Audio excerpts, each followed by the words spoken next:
Depuis mon enfance, la musique m'accompagnait à chaque instant. J'adorais écouter mon père jouer de la guitare lors des après-midi tranquilles. Il m'avait appris des accords simples, et je rêvais de composer des chansons. En grandissant, j'ai cherché à perfectionner mes compétences artistiques. J'ignorais alors que mon plus grand défi était encore à venir. J'ai commencé mes études sous la tutelle d'un compositeur respecté. Il jouissait d'une grande renommée et d'une reconnaissance dans le milieu musical national. Je croyais qu'il me guiderait vers le succès tant espéré. Cependant, l'admiration a rapidement cédé la place à une amère surprise. Ma confiance allait être brisée de manière irréversible et cruelle. Un jour, je lui ai montré une composition inédite et spéciale. J'avais travaillé pendant des mois sur ces notes emplies de passion et de rêve. Il a félicité mon travail, mais j'ai remarqué une lueur étrange dans son regard. J'ai cru que c'était de la fierté, mais elle cachait une intention sombre. Mon monde allait changer complètement après cette rencontre cruciale. Une semaine plus tard, j'ai entendu à la radio une musique trop familière. J'ai immédiatement reconnu chaque accord que j'avais moi-même créé. L'animateur annonçait le nom de mon mentor comme étant l'auteur officiel. Je suis resté stupéfait, sentant mes espoirs être arrachés. La trahison m'a frappé comme un coup que je n'oublierai jamais. Ma première réaction a été le déni, cherchant une explication. Peut-être s'agissait-il d'un malentendu ou d'une coïncidence. Mais il était impossible d'ignorer la vérité face à des faits aussi criants. Il avait volé ma composition et en avait récolté toute la gloire. Mon rêve était devenu son tremplin vers une célébrité injuste. La douleur a été suivie par la fureur et un désir ardent de vengeance. Je ne pouvais pas accepter qu'il prospère grâce à mon travail. J'ai décidé que le moment était venu de planifier une riposte cinglante. Il ne suffisait pas de révéler la vérité, je voulais le détruire. Ainsi a commencé le chapitre le plus sombre de ma trajectoire artistique. J'ai passé des jours à revivre chaque instant de cette trahison cruelle. Ce sentiment d'injustice rongeait mon esprit inébranlable. Je me suis isolé, cherchant à formuler un plan de vengeance parfait. Mon esprit bouillonnait d'idées sombres et de possibilités terribles. Aucune limite ne semblait infranchissable face à ma détermination. Le mentor, désormais encensé par la critique, apparaissait dans tous les médias. Ses interviews vantaient son talent récemment découvert. Je regardais tout cela, ressentant un mélange insupportable de haine et de jalousie. Ce n'était pas seulement la gloire qu'il m'avait volée, mais aussi ma fierté. Cela me motivait de plus en plus à poursuivre mon plan. J'ai rassemblé des informations sur sa routine, ses horaires et ses habitudes. Je devais trouver une faille qui rendrait mon attaque infaillible. J'ai parlé à des personnes proches de lui, feignant d'être encore un disciple fidèle. Personne ne soupçonnait que derrière mon sourire se cachait un désir obscur. Mes nuits se sont transformées en veillées obsessionnelles et perturbantes. Au cours de mes recherches, j'ai entendu des rumeurs selon lesquelles il planifiait une tournée. Ce serait l'apogée de sa carrière, consolidant son succès national. J'ai eu l'idée de saboter cet événement majeur pour le marquer de douleur. Si je parvenais à l'empêcher de jouer, peut-être que tous connaîtraient son échec. Ma vengeance devait avoir un impact irréversible sur sa vie. J'ai étudié les lieux de concert, les structures de scène et les points faibles possibles. À chaque détail découvert, ma confiance grandissait de manière exponentielle. J'imaginais le moment où il se verrait incapable de poursuivre sa carrière musicale. Mes mains tremblaient d'anxiété, mais je gardais une concentration totale. Rien n'importait, sauf la chute retentissante que je comptais orchestrer.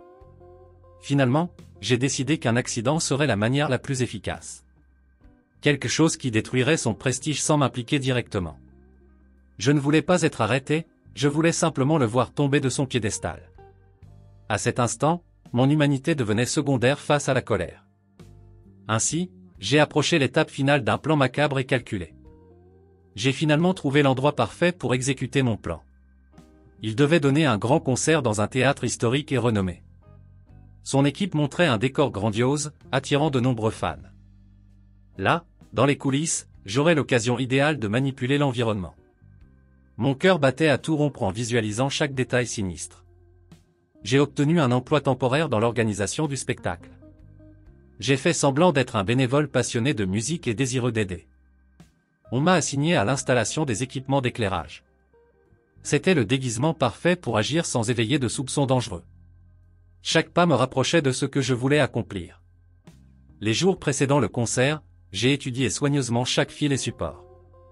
une défaillance dans la structure pourrait causer un désastre de grande ampleur. Le mentor faisait confiance à son équipe, mais personne ne se méfiait de moi. J'ai ressenti une pointe de culpabilité, mais la colère étouffait tout regret.